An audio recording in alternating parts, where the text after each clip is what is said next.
Today joins us from Chile, Elizabeth Kassis, who is a TV host, producer, equestrian, horse breeder, and is also a recipe contributor in our Craving Palestine cookbook.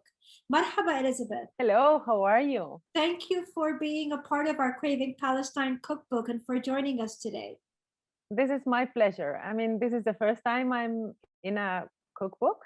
So for me, it was fantastic, a great surprise and the super new thing for me. So I'm very happy. And the book is amazing, I have to say. So congratulations to all of the team.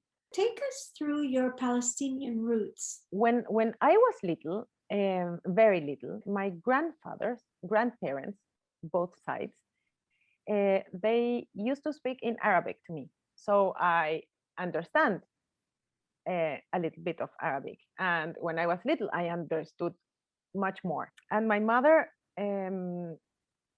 put me in Arabic classes. So when I was little, I learned how to speak Arabic, and I was learning how to write and how to read Arabic.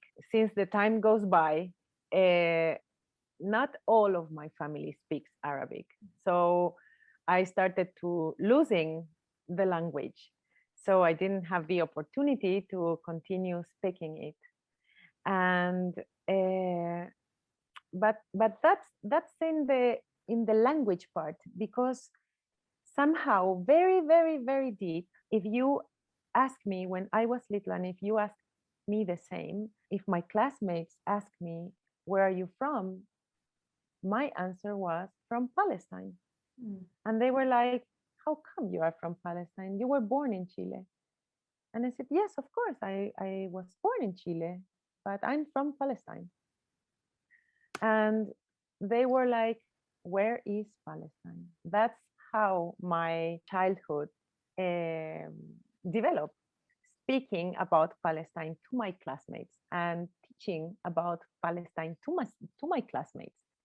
And I was in a school that I was the only Palestinian girl in the school. All my life, I've been teaching others about Palestine, about my roots, about my food. My mom sent me warak dawale for school, or kusamahshi for school. Yeah. And all my classmates were like, what are you eating? You are eating leaves from the tree stuffed? So every day in my life, I was explaining something. I was explaining or the language or the food or the traditions or our costumes. I don't know, whatever. So, but I must say very proudly that nowadays, now that we are old, because we are old, all my classmates, they remember, and they told me that they learned a lot about Palestine and a lot about our culture and about my culture. And they always speaks about Arabic music, because they hear Arabic music from me in my house. So I'm like putting the Palestinian seed in everyone here in Chile since I can remember. When did your family leave Bethlehem? In 1938, both my mother's side and my father's side, because they were relatives. And the only one of my father's side that was born in Chile was my father. So all his family was born in Bethlehem. Here in Chile, I think something special happened, that for us, the Palestinian descendants, we feel really Palestinian. I mean, the community here, it's like a mini Palestine, and we try desperately to get super attached to our traditions and to our food, and to not the language, because the language is super difficult for us, but to the food, to the music, to the family traditions, because we feel that in that way we have a direct bridge with Palestine.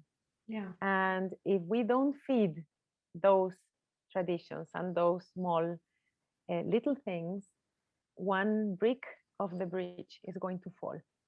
And I believe that we are very afraid that we start losing the bridge, those little bricks.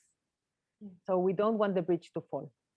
You've never lived in Bethlehem in Palestine, yet you're so well connected to Palestinian roots, traditions, culture. Is this testament to how your family, your grandparents raised you? Or is it the fact that the Palestinian community in Chile is so large? Palestinian community here is very, very large.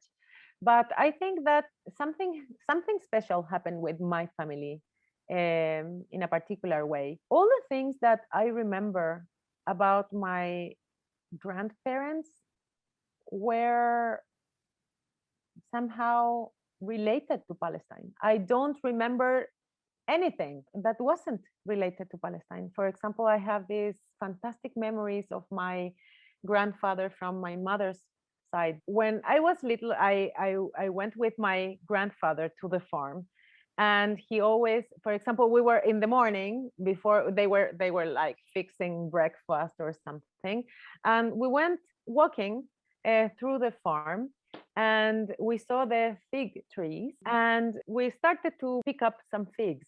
And then I realized that he was picking figs because he wanted to eat the figs with the warm bread that was just outside the oven. Yeah. So for us here in Chile, you don't eat figs with hot bread. I mean, that's crazy. All the people in the farm, they thought that my grandfather was crazy. and I learned from the beginning that that's how you eat the figs. My grandmother, she used to put her keys, her house keys, in a small little plastic bags like this, and in her purse, in her bag inside. So the house keys were in these little plastic bags inside their bag. And then 2 years ago, I went to Palestine, and I was with this lady walking, going to her house, and then she was picking her keys, and she do like this in the bag, and she pulled a little plastic bag with the house keys inside the plastic bag. My God, my grandmother do exactly the same. Yeah. So when I started to go to Palestine from 2016 until now, I feel the connection with so many things that for me were so common. Yeah. And I realized that all those same things were the same things that other grandmothers or other grandfathers used to do exactly the same. How often do you visit Bethlehem? At what age was your first trip? My first trip was when I was 20 years old, was in 1996. When I first got to Palestine, we went with my family. The first time I put my feet in Palestinian ground, I felt that I was coming home. Finally, I belong to somewhere.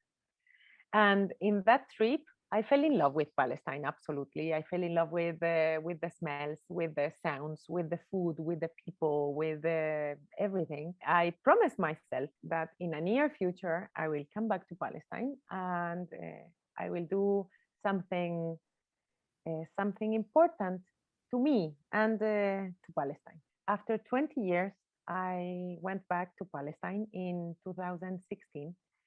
And I felt exactly the same. I felt that I was returning home. And I felt that those 20 years were like this, because I still remembered the streets. I still remembered how to get to my family house. I have the Bethlehem ancient map inside my head. So I was able to go to one point to another walking and not asking for directions. So that was fantastic. I promised to myself that I will return every year to Palestine, and that I will do part of my work in my life that I will dedicate part of my working life to Palestine, and I did. And now, as a family, we have two amazing projects going on in Bethlehem. We were able to recover the house of my mother's side, Oh, and in one part of the building we made a center, a diaspora center, a center for the investigation mhm, for studies for the diaspora, mm, because we realized that here in Chile, for example, many peoples of the third or fourth generation of yeah, Palestinians didn't know who their if they had family in Bethlehem or in Palestine, or didn't know the exact history of their ancestors, and we thought as a family that it is so important yeah. to connect again with your roots. I had read somewhere that you had done a documentary in Bethlehem. In one of my trips, I went with a friend of mine, Claudia, that she's a TV and cinema producer. And we were developing a very nice project of for the kids in Palestine, education project. We were speaking with the mayor of Bethlehem, and like getting to know each other and chatting. And then he told us that he was very concerned because the number of tourists that went to Palestine had decreased, and we started to talk about what we can do to increase the number of tourists that goes to Palestine. I told him, Mr. Mayor, what we have to do is that we have to tell the world and we have to show the world my Palestine with my eyes. I have to show them what I see when I come to Palestine. I have to show them what I eat, where do I go, what I like to do, and how peaceful I am when I am here. Mm. And that's how we get the idea of doing this amazing documentary. And we start planning it. And the next year we went there. And the most amazing thing was that we knew that all our working team and the filming team, they should be Palestinians, because we wanted to work with Palestinian people. They are so professional and they know exactly what they have to do, and they are such amazing techniques, and they are bright, and they know how to work, and they know their city more than everyone's. And we were able to show all the Chilean people, and now it's in YouTube so everyone can see it, what my Palestine looks like. And everyone saw the show, and people loved Palestine. They want to go, and not only Palestinians, I mean Chilean people that didn't know that that this Palestine exists. Have your children visited Palestine, Not Elizabeth? yet, not yet. I'm going to take them for sure, and maybe hopefully next year or 2022. The most important thing for them to understand and to get attached to Palestine is football, because here in Chile we have the Palestino Football Club, and they love football. They love football. They are crazy about football, and they are a fan of Palestino, of course. So they feel so attached to Palestine through football. So you can't imagine. I mean, in their school, they are in an international school. At the end of the year, they make like this big card where all of the kids were with a small picture of them, letrero, with a thing here with a card that says your country of origin. And my kids didn't put Chile. they put Palestine. So imagine how proud I am. So, well, maybe it's because I breathe Palestine that they are breathing Palestine too. The Palestinian community in Chile is the largest outside the Middle East. Is it a tight-knit community? Well, the community is very big. I mean, we are more than the last census came out that we were like 700,000 of Palestinos. We are very big, and a lot of Palestinians have been married Chilean people, and but that's good because we don't lose the Palestinians, we gain the Chilean. Because they feel when a Chilean person come into a Palestinian family, he or she felt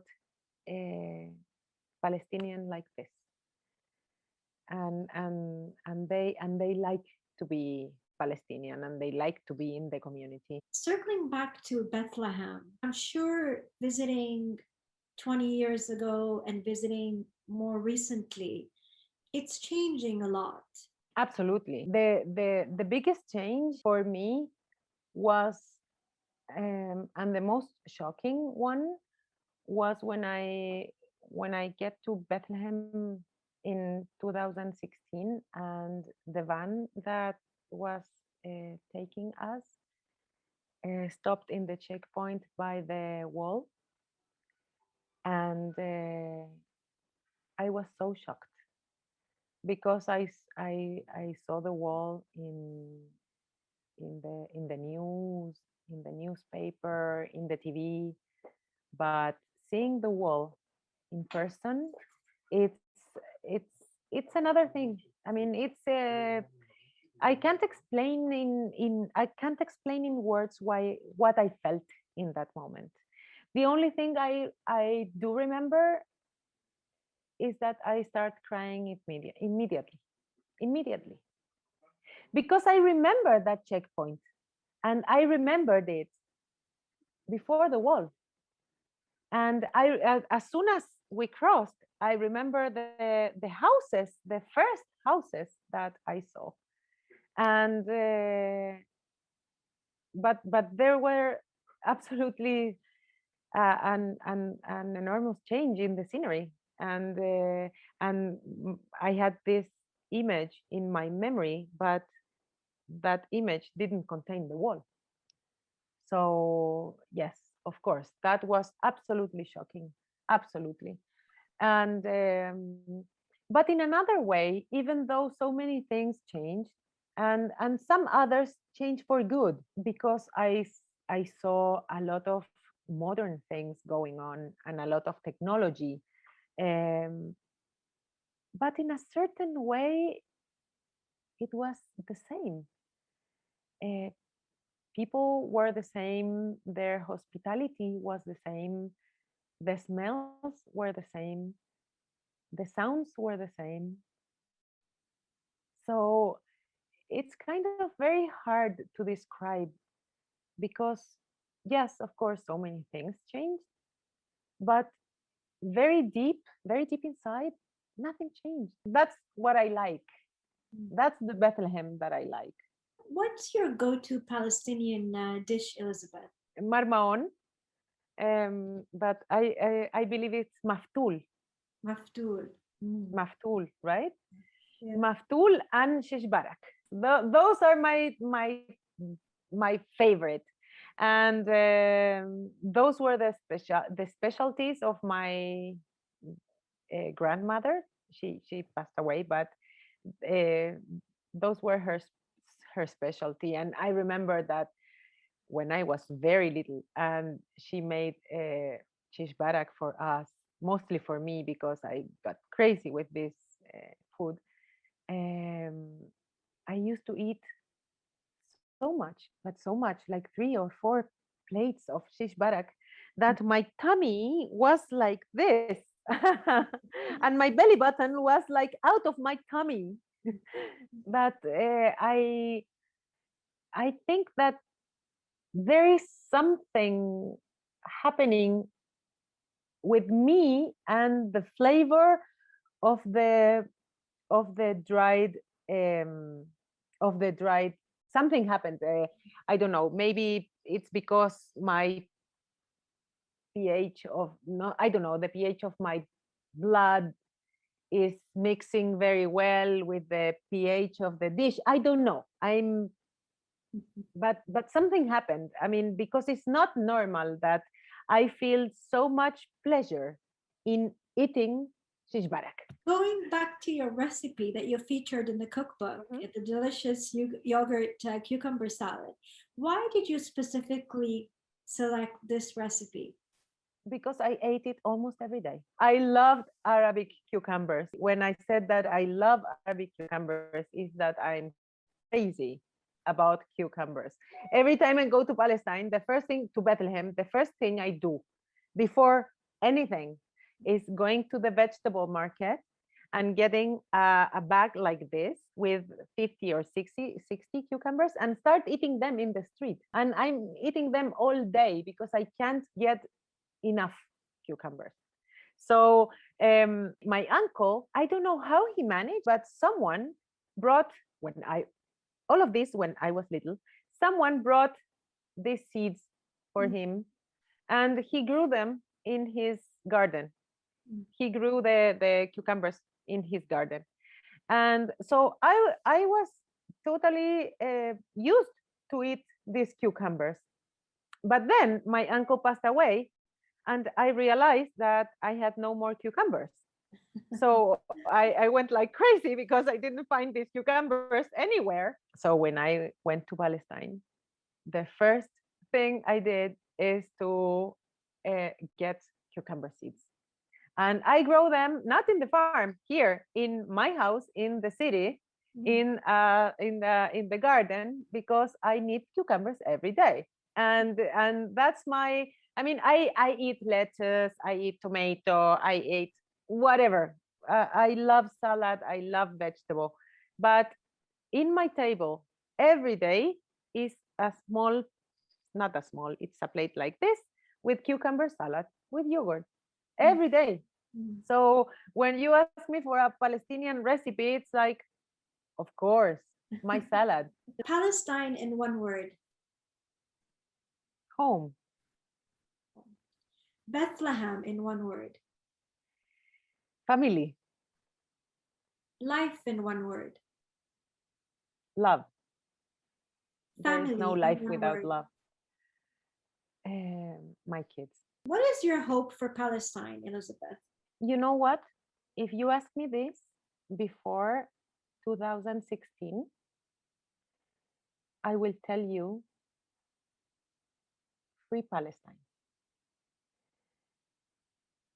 But now, after going there and after seeing what happened in Palestine and after seeing all the settlements and all the occupation, I believe that it is very difficult to have Palestine back.